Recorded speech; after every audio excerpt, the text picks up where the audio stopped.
দর্শক, উত্তরার মাইলস্টোন কলেজে এই মুহূর্তের পরিস্থিতি জানাতে সরাসরি যুক্ত হচ্ছেন তাইফুর রহমান তুহিন। তুহিন, কেমন দেখছেন আজকের চিত্র, আমাদেরকে জানান। জি মিশু, আপনাকে ধন্যবাদ।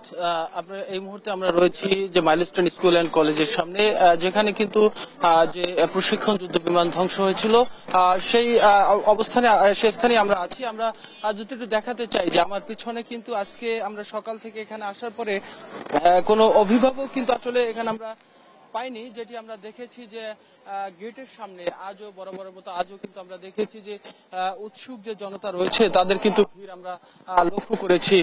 তারা কিন্তু এসেছেন আসলে যেখানে দুর্ঘটনা স্থান সেটি কিন্তু দেখার জন্য তারা এখানে এসেছেন। তবে যেটি হয়েছে যে আসলে গত 3 দিন ধরেই কিন্তু আসলে ভিতরে ঢুকতে দেয়া হচ্ছে না কাউকে, যে কারণে যারা এসেছেন তারা একটু ক্ষোভ প্রকাশ করেছেন, জানিয়েছেন যে আসলে তাদের স্বজনরা যারা এখানে নিহত হয়েছেন সেই জায়গাটি একটু তারা দেখতে চান। তবে কর্তৃপক্ষ তারা কিন্তু এটিকে গেটটি বন্ধ করে রেখেছেন। সেই সাথে আইন শৃঙ্খলা রক্ষাকারী বাহিনী কিন্তু ভিতরে কিন্তু অবস্থান করছেন। তারাও এখানে কাউকে আসলে ঢুকতে দিচ্ছেন না, যে কারণে সাধারণ মানুষের মধ্যে কিছুটা ক্ষোভ তারা কিন্তু প্রকাশ করছেন।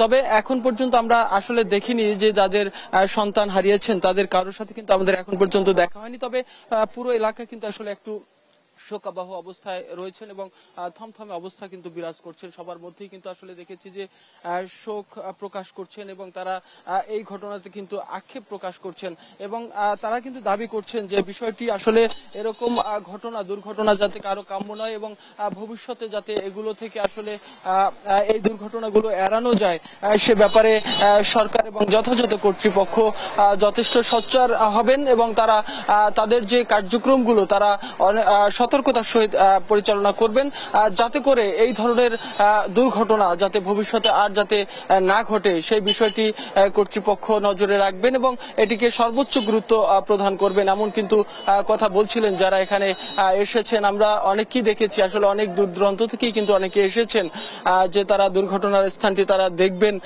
এবং সেই বিষয়টি কিন্তু আসলে যেহেতু গেট বন্ধ সে কারণে কিন্তু তারা ঢুকতে পারছেন না। তবে আমরা এখন পর্যন্ত অনেক উৎসুক জনতার কিন্তু ভিড় দেখছি। তবে যারা এখানকার যাদের স্বজনরা হারিয়েছেন তাদেরকে কিন্তু এখানে আসলে আমরা কাউকে এখন পর্যন্ত আসতে দেখিনি। তো এই ছিল আসলে আমার কাছে মাইলস্টোন স্কুল অ্যান্ড কলেজের সামনে থেকে সর্বশেষ।